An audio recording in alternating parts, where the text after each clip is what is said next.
Mila Simbulan, Swarthmore, Pennsylvania. Public assistance programs that are available to families during the coronavirus public health emergency. Claudine Kadai in Kissimmee, Florida. Florida theme parks reopen with safety precautions in place. Nicole Padilla in Baton Rouge reports about Louisiana's April unemployment rate being lower than the national average. Lani Valdicantos, Las Vegas, Nevada, will report about if COVID-19 test results for Governor Sisolak will impact Phase 2 reopening. Plus, as promised, Part 2 of our flower arrangement tutorial with EBC friend Lemmy Allegado of Central Oahu, Hawaii. And Project tonight, Ice to Shelter. we'll learn how to make the summer lemon agave fruit bowl with our very own Eliza Gonzalez Mangamot, joining us live from her home in Washington, D.C. But first, this is how the world looks now. According to the Coronavirus Resource Center of Johns Hopkins University and Medicine, as of 3 p.m. Eastern Time Thursday, May 28, 2020, the number of cases of COVID-19 reported worldwide is now close to 6 million. This includes more than 1,700,000 in the U.S. and more than 89,000 in Canada. Sadly, this virus has claimed more than 357,000 lives worldwide. This number includes more than 101,000 deaths in the U.S. and close to 7,000 in Canada. Our coverage begins now. In the worldwide battle against COVID-19, scientists are investigating whether a century-old tuberculosis vaccine might offer some additional protection against the novel coronavirus. And Bulgaria, one of the world's leading manufacturers of the vaccine, is holding out hope of new markets for the many millions of doses it produces each year. Bacillus calmette-guerin, or BCG, was developed by two French researchers, Albert Calmette and Camille Guerin, in 1921 as a vaccine against tuberculosis, a lung disease that, according to the World Health Organization, is the world's top infectious killer and the cause of 1.5 million deaths globally every year. In the fevered search for a treatment against COVID-19, clinical trials are underway in Australia, South Africa, Europe, and the United States to examine a hypothesis that BCG might provide a complementary shield against the novel coronavirus. The WHO, for its part, said last month that there is no evidence that BCG protects people against infection with COVID-19. Nevertheless, Bulgarian scientists suggest that the Balkan country's high rate of BCG vaccination, as well as an early lockdown, helped it to escape the worst of the pandemic. Immunology professor Bogdan Petronov told BNT Public Television, quote, "BCG generates a powerful immune stimulation, and while we are waiting for a specific treatment or vaccine against the novel coronavirus, we must put our bets on immunity." Neonatologist Valentina Gerginova said that those who have had the vaccine experience, quote, "milder forms of other bacterial and viral infections," and that it could therefore also benefit those who are exposed to the novel coronavirus. БЦЖ ваксината се прилага от 1951 година, повече от половин век в България, и за цялата ми 30 годишна практика и повече, всъщност ние винаги сме правили БЦЖ в периода на новороденото.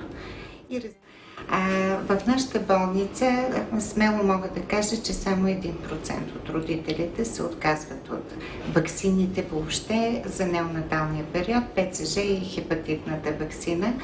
99% децата са покрити. Много заболяване. Успоредно с образуването на антителата срещу туберкулозния бактерии се стимулира така нареченият първи ред от имунните клетки в човешката имунна система. И може би това... Gerginova has administered BCG shots to newborn babies for more than 30 years at a private Sophia hospital.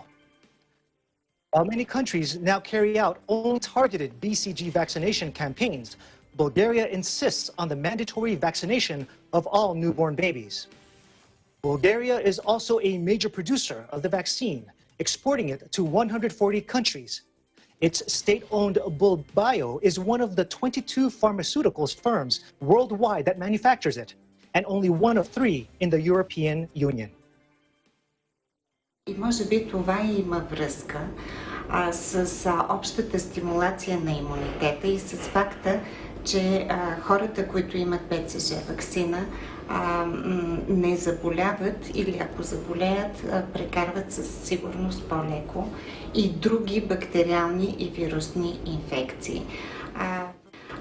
В контекста на пандемията в момента доказва се почти със сигурност вече, че всъщност в страните, в които се прилага рутинно БЦЖ ваксината, заболеваемостта и смъртността са с 40% по-ниски, което никак не е малко. Bulgaria is also one of just 4 suppliers to the WHO, alongside India, Japan, and Denmark, for the United Nations anti-tuberculosis campaigns in Africa and Asia. Meanwhile, demonstrators gathered Wednesday for a second night of protests in the U.S. over the killing of a handcuffed black man by a policeman who held him to the ground with a knee on his neck. As dusk fell, police formed a human barricade around the 3rd Precinct in Minneapolis, where the officers accused of killing George Floyd worked before they were fired on Tuesday. They pushed protesters back as the crowd grew a day after police fired rubber bullets and tear gas on thousands of demonstrators angered by the latest seemingly needless African-American death at the hands of U.S. law enforcement. Minneapolis Police Chief Medaria Arradondo cautioned protesters to remain peaceful. So I know that there is currently a deficit of hope in our city.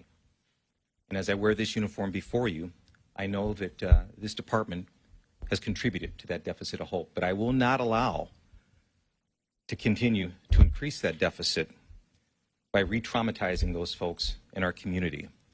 So I am committed to making sure that we restore peace and security in our community. President Donald Trump, in a tweet, called Floyd's death, quote, sad and tragic. As outrage spread across the country over a bystander's cell phone video of his killing on Monday while in the custody of 4 white police officers. All 4 have been fired, as prosecutors said they had called in the FBI to help investigate the case, which could involve a federal felony civil rights violation. Minneapolis Mayor Jacob Frey calls for peace during a press conference and says he has requested the governor and state patrol's assistance after a second night of angry protests over the police killing of Floyd. In the coming days, we will have an all-out effort to restore peace and security in our city. I've authorized a unified command structure that allows our Chief Arradondo to utilize resources, personnel from other jurisdictions. We've requested assistance from the state, and we are thankful to the governor for the support, as well as from the state patrol. We must believe that we can be better than we have been. We must confront our shortcomings with both humility as well as hope. We must restore the peace so that we can do this hard work together. If you're feeling that sadness and that anger, it's not only understandable, it's right. It's a reflection of the truth that our black community has lived. While not from lived experience, that sadness must also be understood by our non-black communities. The case was seen as the latest example of police brutality against African Americans, which gave rise 6 years ago to the Black Lives Matter movement. Floyd had been detained on a minor charge of allegedly using a counterfeit $20 bill to make a purchase at a convenience store. When we come back, live updates from our Eagle News correspondents across the U.S.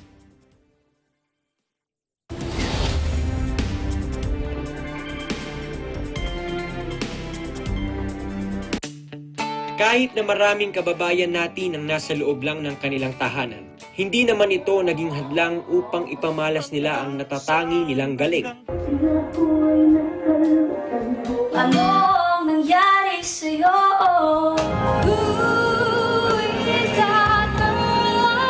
Sa ating next episode, saksihan ang online audition ng ating mga TNG aspirants. Siyempre, dito lang yan sa pinakamalaking talent competition sa Pilipinas, Tagisan ng Galing.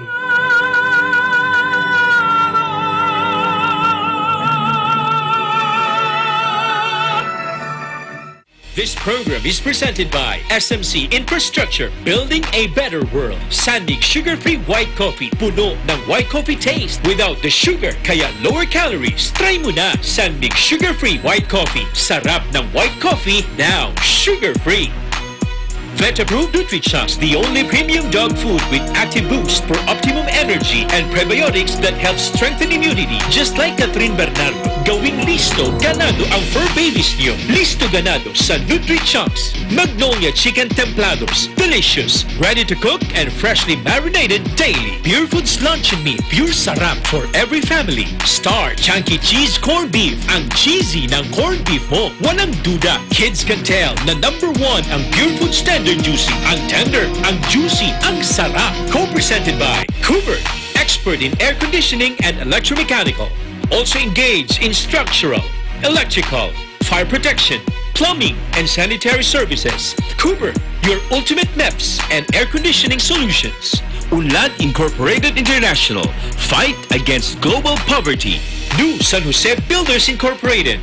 Canrib Corporation, your ventilation and air conditioning specialist. Vita Herbs Philippines Green Coffee, masarap, mabango, at healthy pa. Puerto Rico Resort and Convention Center, Cabiao, Nueva Ecija. I love Puerto Rico.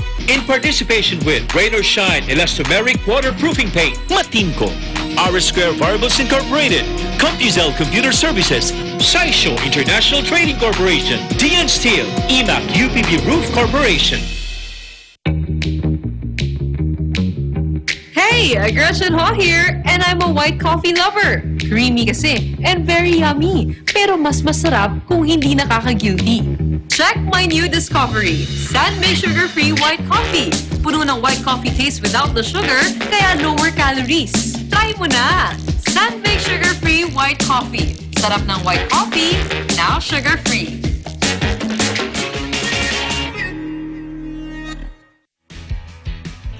The successful development of TPLEX, or Tarlac Pangasinan La Union Expressway in 2009, a 4-lane toll road that extends from Tarlac City to Rosario La Union, with an additional approved extension of 56 kilometers all the way to San Juan La Union. This is expected to reduce travel time to Baguio and other provinces in northern Luzon. Realizing the vision of creating a better world for Filipinos fueled the team's focus.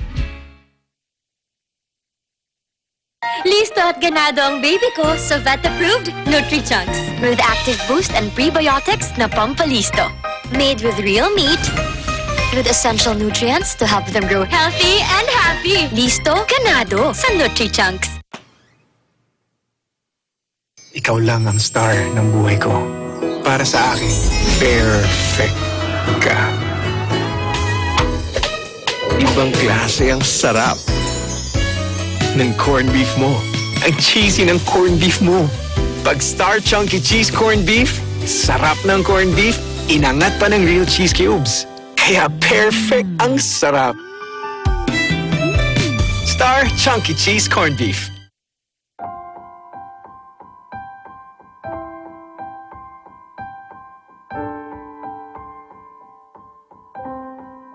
Mga kababayan, naharap na naman po tayo sa mabigat na pagsubok na ito. Ito yung COVID-19. I hope everyone's okay. I hope everyone's safe. Nandito po kami para hikayatin pa po kayo na maging matibay. Mas maging matatag po tayo and just stay positive po sa lahat po ng nangyayari ngayon. Mga mahal kong kababayan, lampasan po natin, pagtagumpayan po natin ang pagsubok na ito. Stay strong sa panahon po na to.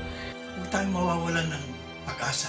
At inihikayat din po namin kayo na sana makinig po tayo sa ating gobyerno. Sumunod muna tayo sa gobyerno dahil yun yung pinakamainam na paraan para hindi na lumagana pa yung virus. Let's all stay at home, spend time with our loved ones, with our families. At higit po sa lahat, make sure to pray for everyone, pray for everything that is going on right now, especially our frontliners po who are sacrificing their lives to take care of everything. Higit sa lahat, patuloy tayong lumapit, magtiwala at manalangin sa ating Panginoong Diyos. Lagi tayong manalangin dahil yung po ang may pinaka-mainam na solusyon sa lahat po ng mga problema natin. God bless you and your family. Please stay strong and keep our faith. Tuloy po ang laban.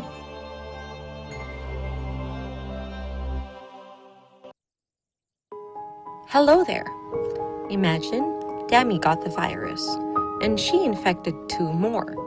And those 2 infected a lot more of people. And it goes on until it became an epidemic. But what if Demi stayed at home? Then those 2 wouldn't have contracted the virus. Then those people would have not been infected. This is not just your battle, it's everyone's, and you can be a huge help. Follow social distancing, or better yet, stay at home.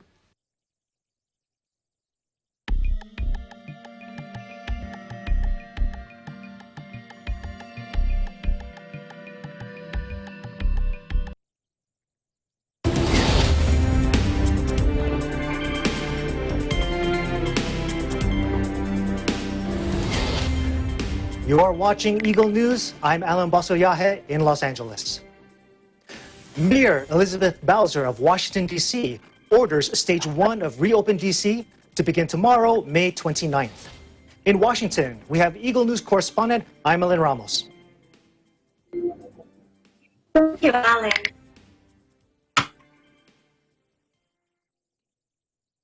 Okay.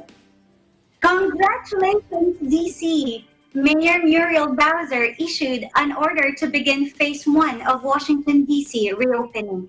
She announced via Twitter that Washington, D.C. has reached its 15th day of sustained decrease in community spread of COVID-19.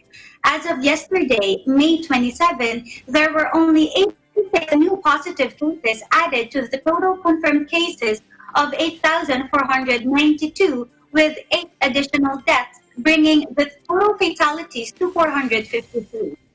As previously reported, a 14-day sustained decrease in community spread is one criteria for DC to begin its reopening stages.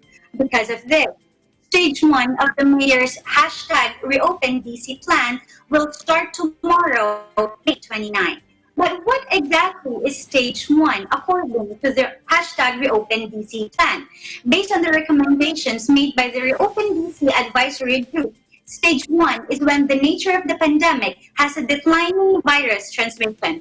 Now that the benchmarks for Stage 1 have been met, the general recommendations are that gatherings are allowed up to 10 people, travel is still discouraged, working remotely is still strongly recommended, and we can participate in low-key risk activities with strong safeguards.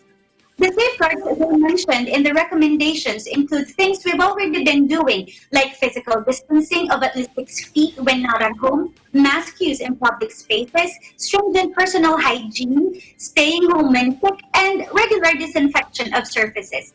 In Stage 1, restaurants can open outdoor seating with physical distancing and safeguards. When we hit Stage 2, restaurants will allow indoor seating with physical distancing, safeguards, and up to 50% capacity. For now, DC gets a chance to enjoy the local establishments from outside. But hey, the weather is warm, so it should be nice. Just don't go when it's raining. Now for retail businesses, Stage 1 allows non-essential retailers to provide curbside and delivery service. And this is a big one. Many friends and colleagues are in need of a haircut. I myself am looking forward to getting a trim. Stage 1 of the Open DC will allow barbershops and hair salons to reopen by appointment. And again, with strong safeguards and physical distancing. The guidance says 5 people per 1,000 square feet. But please keep in mind that certain services are still prohibited in stage 1. They include waxing, electrolysis, threading, and nail care. For parks and recreation, stage 1 allows that parks, fields, tennis, tracks and fields, dog parks, and golf courses can reopen with safeguards, but playgrounds, public pools, and recreation centers will remain closed. For those who are eager to return to their places of worship, stage 1 recommends continued virtual worship services or groups of up to 10 people. If state of this reopening plan differ, we would like to reiterate that it's very important that DC residents consult with the latest guidance as issued by the local government to confirm exactly what is and isn't open. Take note, the requirements for the vulnerable or those with underlying medical issues might also be different. It always helps to check which services are available and which are not. You might be excited to travel to your local gym for a workout, only to realize that gyms will open at stage 2 of #ReopenDC. In Washington, D.C., I'm Lynn Bondos, Eagle News. We live in interesting times. Back to you, Alan. Thank you, Imelin, for describing what stage 1 will look like and what is open and what's still closed. What metrics would need to be met in order for DC to get to that coveted stage 2? Yes, Alan, thank you for the question. According to the order issued by the mayor, phase 1 will continue until July 24, but they can extend, modify, change that at any time. And the recommendations made by the Reopen Advisory Board, they don't mention an exact criteria as to when stage 2 would begin. However, on page 22 of their recommendation, it states, quote, stage 2 will begin once DC is experiencing only localized transmission, as in stage 1, DC helps monitor gating criteria regarding community spread and the capacity of DC's healthcare system, testing, and public health system, which should determine the timing of stage 2. So it appears that as long as we continue to meet the criteria as mentioned in stage 1, and it continues to improve, then they will inform us when stage 2 will begin. Well, hopefully sooner rather than later. Alan? It's nice to hear that barbershops and hair salons are going to be reopening, so it's no longer a forbidden or criminal activity to go see your hairstylist. Yes, I have actually made an appointment. Right, that's what we were going to ask. With them opening, we can imagine there must be a mad rush to try to get an appointment at a barbershop or a hair salon. So, but you've already made your appointment, you said. I have made an appointment, but it was hard because my appointment was still 5 days in advance. I would have wanted it on Monday, but then they were booked, unfortunately. And so along those same lines of booking ahead to ensure your spot in line or your place there, once gyms reopen, are we also going to expect you to book ahead so you could hit the gym again? Next question, please, Alan. All right, your answer spoke to me loud and clear. Thank you so much, Imelin, for your report. Thank you for having me. In Pennsylvania, assistance programs available to families during the coronavirus public health emergency. In Swarthmore, Mila Simbulan has the story. Thank you, Alan. So let me tell you, Alan, a few years ago, Pennsylvania Department of Human Services was called Department of Public Welfare. But because of the stigma attached to it, it is now called Department of Human Services, or DHS. On her press release, the Secretary of DHS, Teresa Miller, reminded Pennsylvanians that public assistance programs continue to be available to families during this pandemic. Programs include the Supplemental Nutrition Assistance Program, or what we call SNAP, Medicaid, the Children's Health Insurance Program, or CHIP, other services specifically created in response to COVID-19, which includes the Emergency Assistance Program, or EAP, the Low Income Home Energy Assistance Program, or LIHEAP, Recovery Program, and the Pandemic Electronic Benefits Transfer, or P-EBT programs. These programs help Pennsylvanians who have lost income or employment meet their basic needs until they are able to start to work again.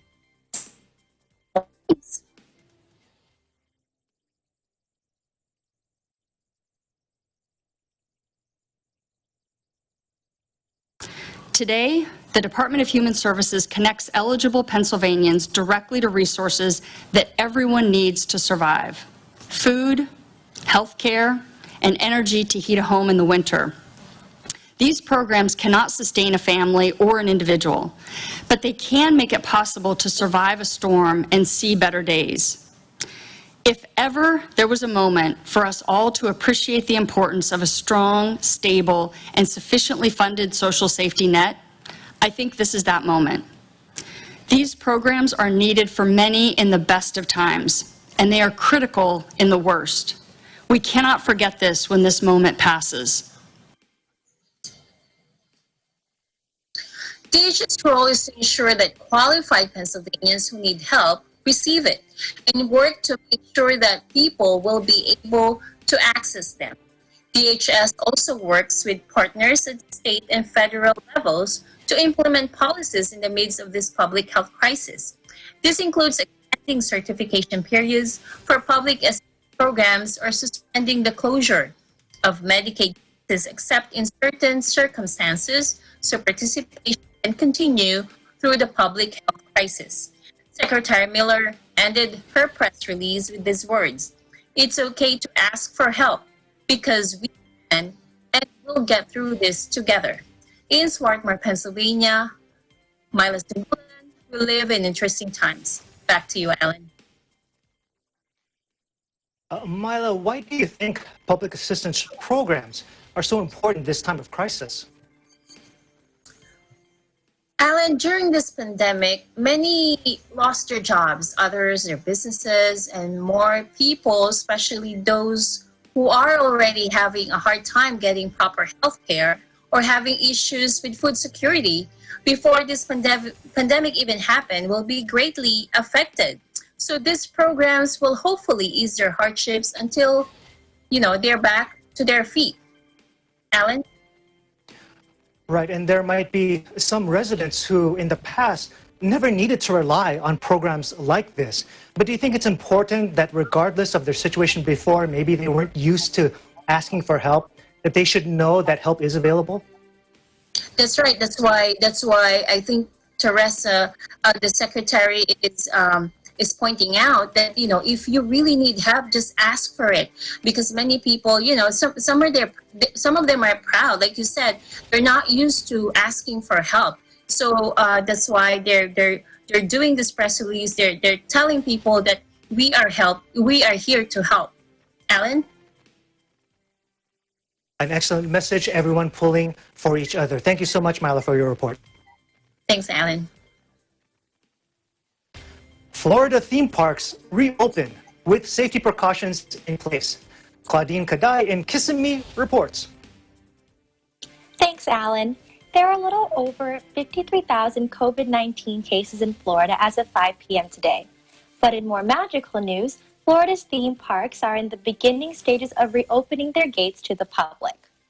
Universal Studios in Orlando, Florida is one of the first theme park giants to get official word from the governor to continue operations with the restrictions put in place by the CDC and recommendations of health officials. Such guidelines to be implemented by Universal Orlando include face covering, mandatory temperature checks, social distancing with aided use of floor markings, and limiting capacity on attractions and restaurants and stores.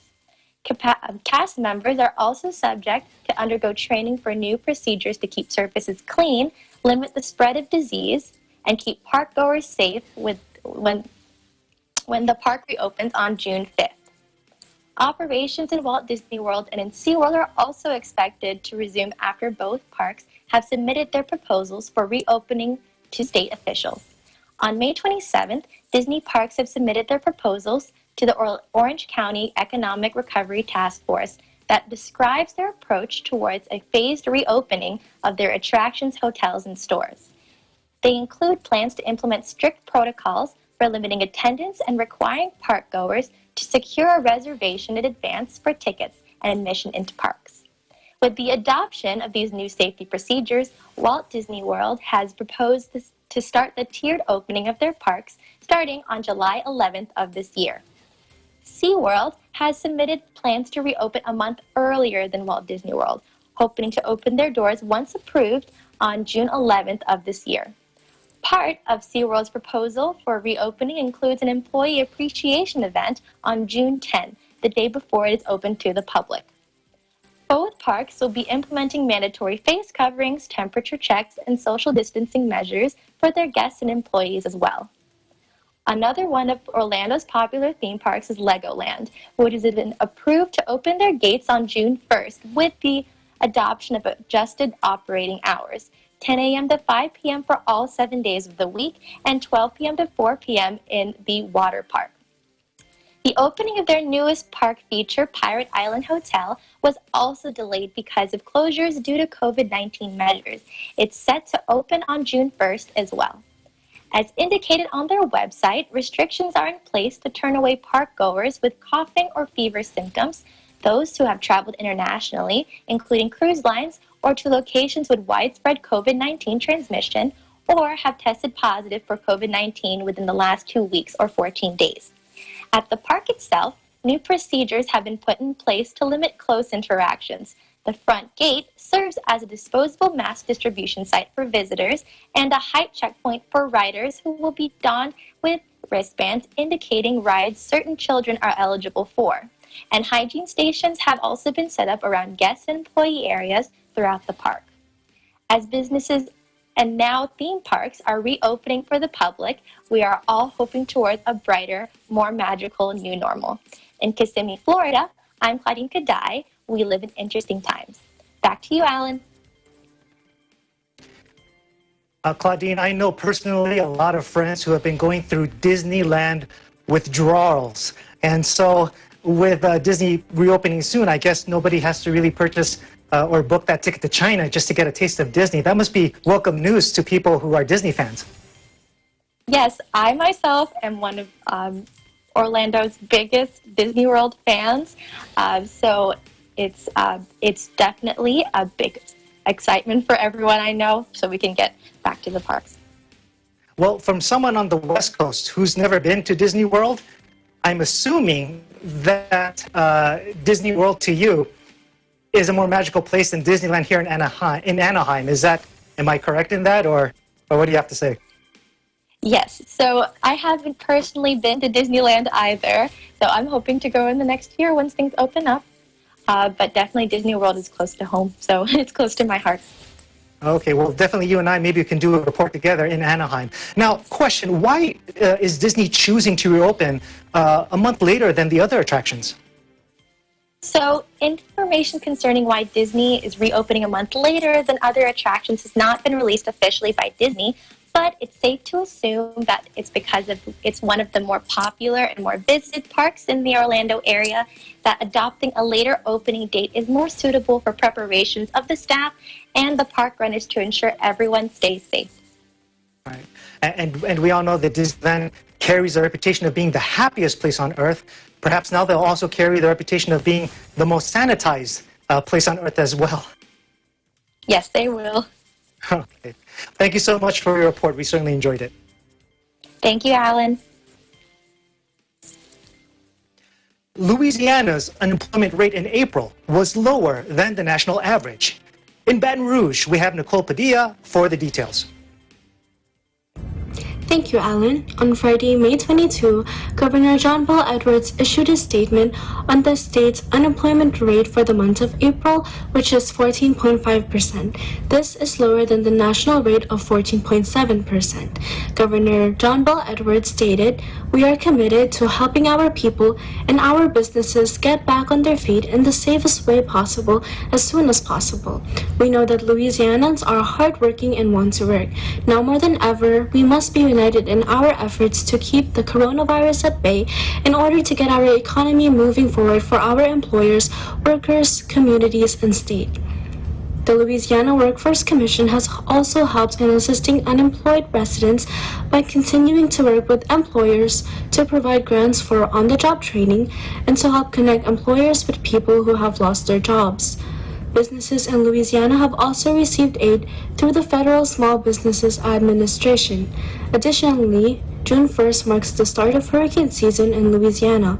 The governor also encouraged residents to visit the website getagameplan.org for tips on emergency preparedness. He advises to include items like mask and hand sanitizer into your emergency or first aid kits.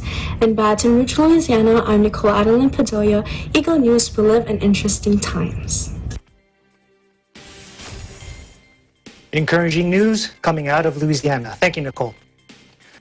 Up next, more updates from our correspondents. We will return shortly. Stay with us. This is Eagle News.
Welcome back. You are watching Eagle News. I'm Alan Basoyahe in Los Angeles.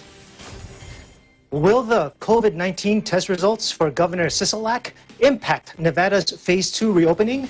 Bringing us that story is Eagle News correspondent Lani Valdecantos.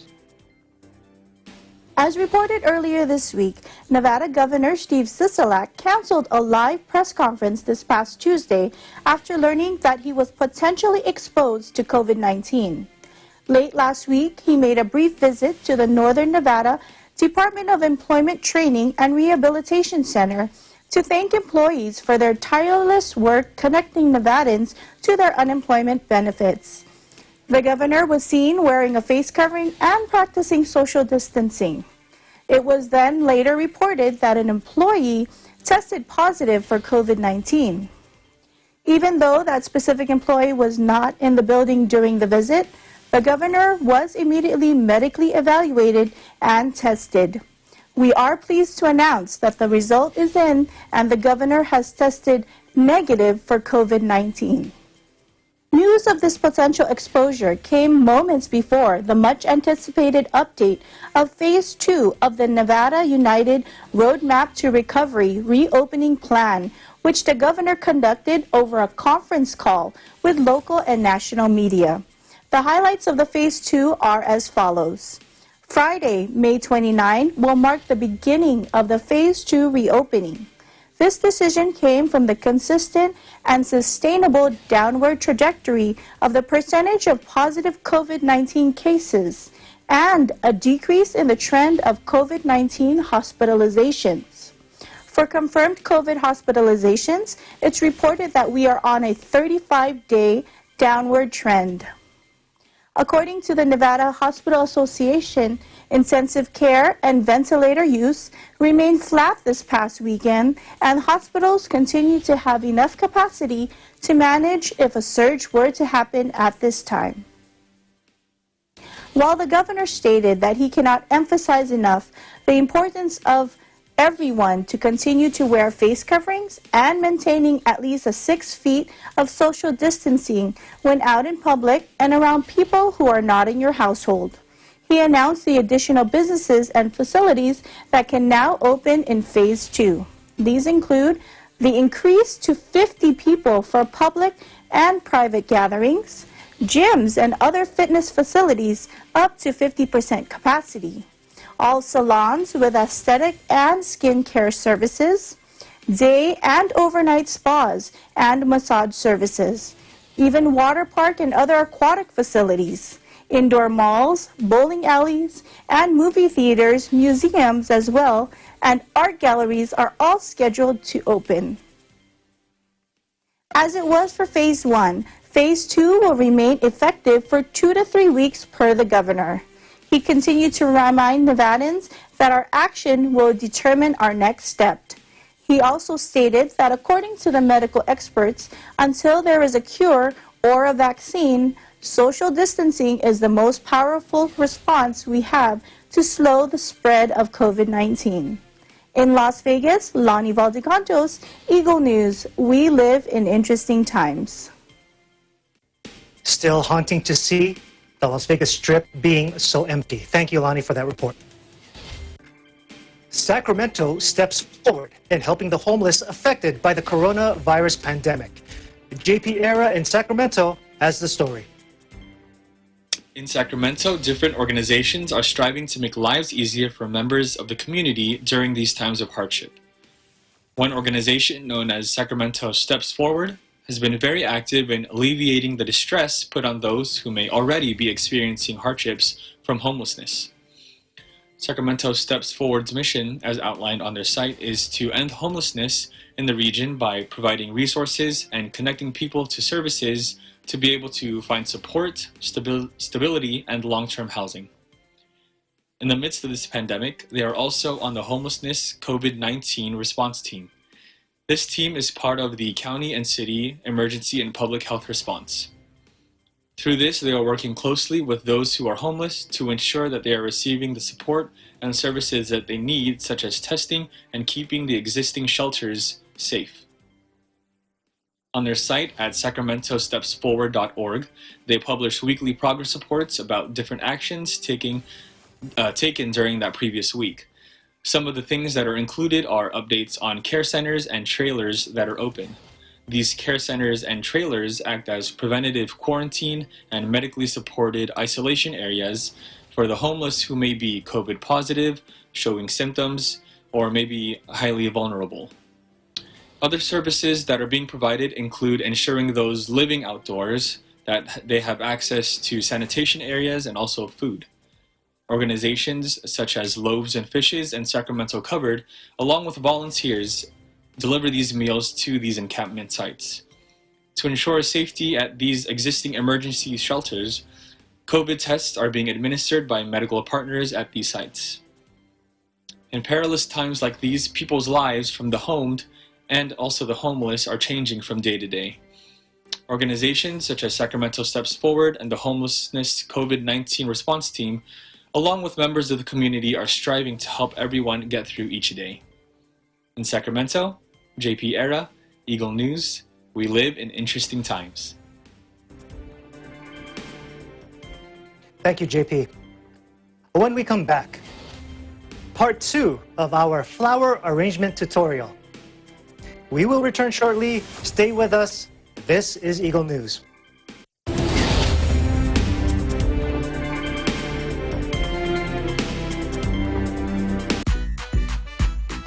Know the latest news and information here and abroad in Aguila Balita, the morning and noontime news programs brought about by the synergy of Net25 and Radyo Aguila.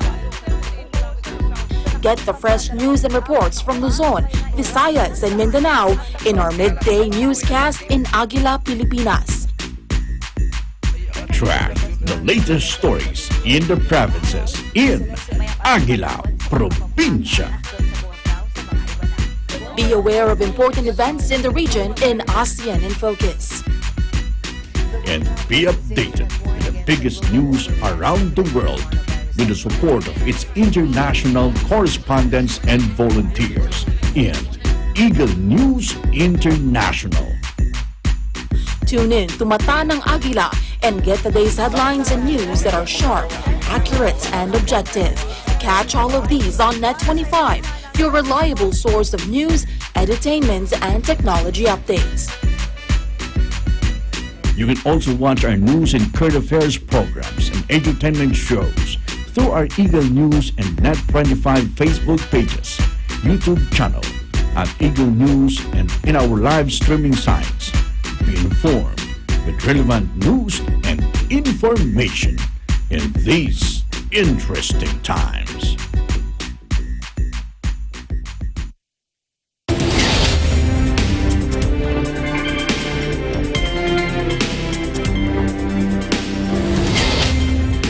Welcome back. You are watching Eagle News. I'm Alan Basolyahe in Los Angeles. A few days ago, we brought to you a flower arrangement video tutorial, and we promised you there's more to that. Tonight, with us again, is EBC friend Lemmy Allegado in Central Oahu, Hawaii, with more of her stunning floral centerpiece and home accent creations. Take a look. How are we gonna reuse all those leftover flowers? When it's drying, the stem, you have to cut it, right? And put in the teacup. So this is the finished product. It's the teacup. I'll just do it, mix and match, whatever colors you want. And one technique of this, just sort all the same colors so that your eyes will not too busy in looking. And to hold the flowers, you can use a clear tape if you don't have a floral tape, so you don't have to buy. All right, and by the way, these greeneries are from my yard, so you can use all the foliages from your garden. You don't have to buy. In making your flower arrangement, say for example, if you're beginners and you don't know what kind of flower arrangement you want to form, so it's better if you have either your clear tape or this floral tape. This is the waterproof floral tape. So I'm gonna tape the grid, or I make a grid on top of the container. So I'll just tape one across. So I'll do it vertical, whatever spacing you want. But before you put the tape, make sure you pour the water inside. Make sure now to cut your flower 45 degrees angle and just shoot them. So it's easy as that. Whatever flower arrangement you want, you can form any kind of dimension you want or any kind of structure of flower arrangement. Anyways, then we can put some of the is just to put some of the variation of the flower arrangement. And if you want to make it look fuller, we have all this from the yard. These are the greenery, the foliages. I'm not really sure what's the name of these leaves, but you just insert it to make it more fuller. And I will advise this kind of flower arrangement for putting the grid on top of the lid is those straight stem flowers, because it holds it nicely. And that's it. How is it?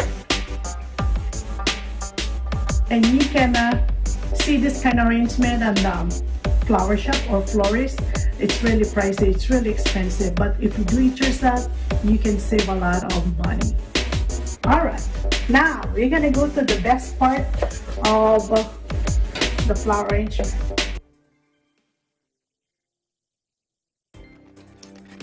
Splendid work, Lemmy. As someone who doesn't drink tea, I finally know what to do with that tea set in my cupboard that's just been collecting dust. Because there's a part 3 tutorial coming to Eagle News International America this Sunday, you also want to stay tuned for that. And now, we're going to learn how to make a very refreshing lemon agave summer fruit bowl.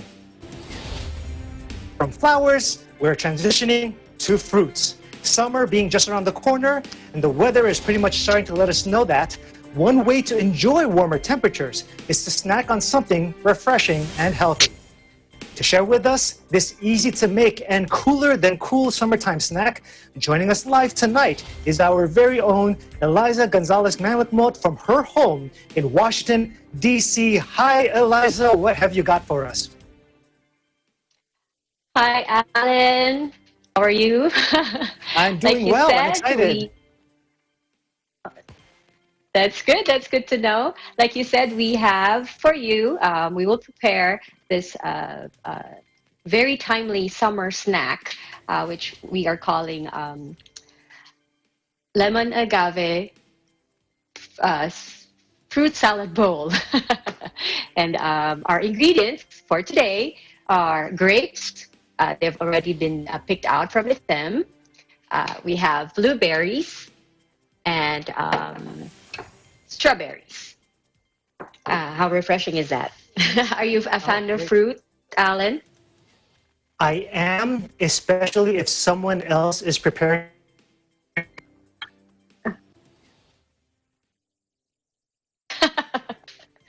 Okay, so we will prepare. I will prepare them for you, and maybe when you have time to go to the store, get some fruits that you like, and you can prepare them. You can prepare them yourself. So we have grapes, which are rich in vitamin C. It's a very powerful antioxidant, and it's also rich in vitamin K, which is vital for healthy bones. We have blueberries, considered a superfood, and it's also considered the leader of antioxidants. It's low in calories, but very high in nutrients. We also have strawberries they're excellent source of vitamin C, giving our immunity a boost. Also, we have lemons as the source of vitamin C, again, promotes hydration and aids in digestion, made up of 10% carbs in the form of soluble fiber, but make sure that you have to eat the pulp to get the benefits of the fiber. If you want to have more of a tropical feel, you can also use pineapples, mangoes, or kiwis. And to sweeten, to give an extra good taste to our salad, we are using blue agave.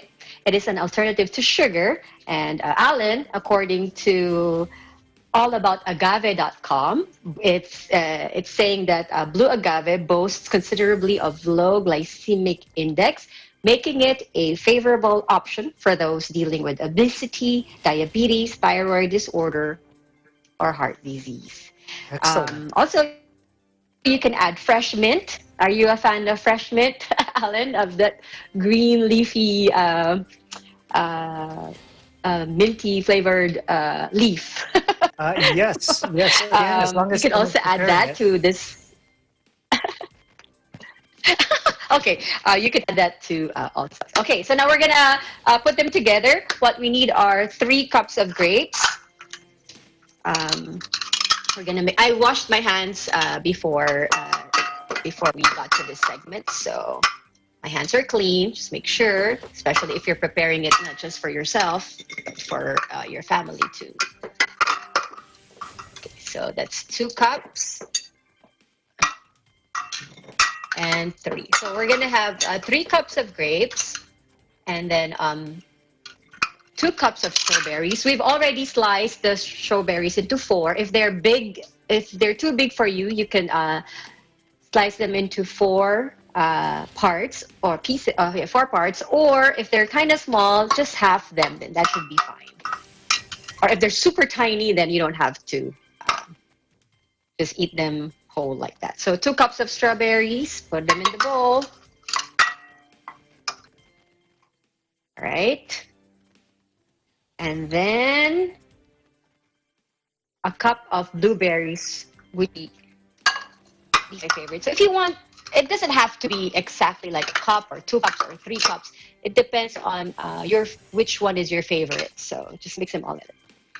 All right, so the fruits are there. We are going to put half a lemon into the mixture. These have also been pre-washed, so they're clean. take out the seeds if they have, and then you squeeze it into the mixture. So it's kind of a combination of sweet and sour. I'm using green grapes because to me, the red grapes are too sweet. So green grapes are okay. It has to be seedless too, so they're easier to eat. I know Mala would love this too. So hi Myla, this is for you also. And I'm Lynn. Okay, and then for our last touch, of course, we put in our blue agave. A 1/3 cup of blue agave. Yay! So if you want to use honey, you could use that also if you're not a fan of agave. Honey or whatever sweetener you like. Okay. This is also depending on how sweet you want it to be. If you want it just a little bit, then you don't have to put a 1/3 cup. You could maybe put just a 1/4 or a 1/4 or 2 to 3 teaspoonful of agave. Okay, so now that everything is in there, we toss it. Okay, let's show it. Oops. Okay, and then we chill it for maybe 15 minutes in the refrigerator, and then it's ready to serve. So here you go.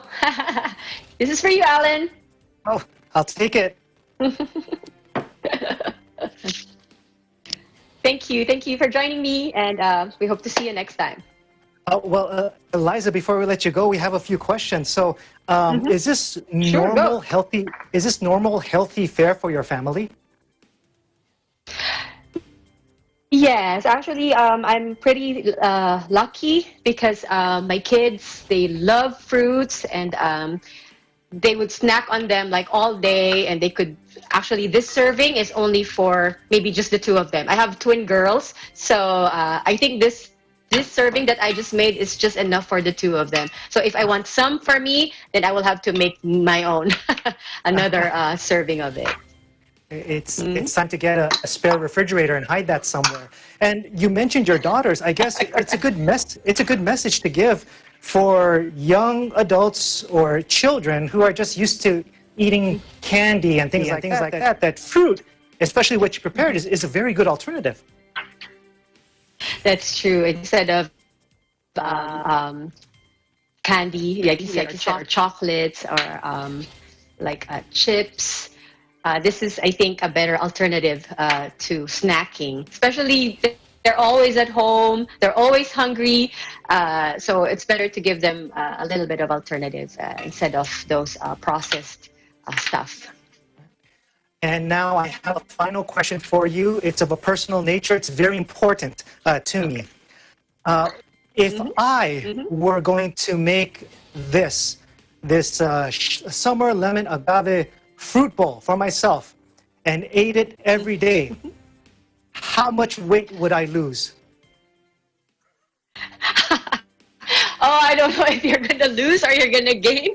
Well, it's we'll wait for the results. Well, we could try, but you tell me if you lose or if you gain. Because if you eat too much of anything that's too much is not always good. So it depends. I can't answer. All right. Well, anyway, I will enjoy that. I'm going to try that at home. Thank you so much, Eliza, for that report. Thank you for having me. Let's continue to thank our frontline and essential workers with a round of applause. Again, we salute each one of them, and we truly appreciate you. And how about another round of applause for our 2020 graduates? Every level, K through 12, higher education, technical, and private schools, we applaud each and every one of you. That is today's Eagle News International America. Thank you for joining us. I'm Alan Basoyahe. We live in interesting times.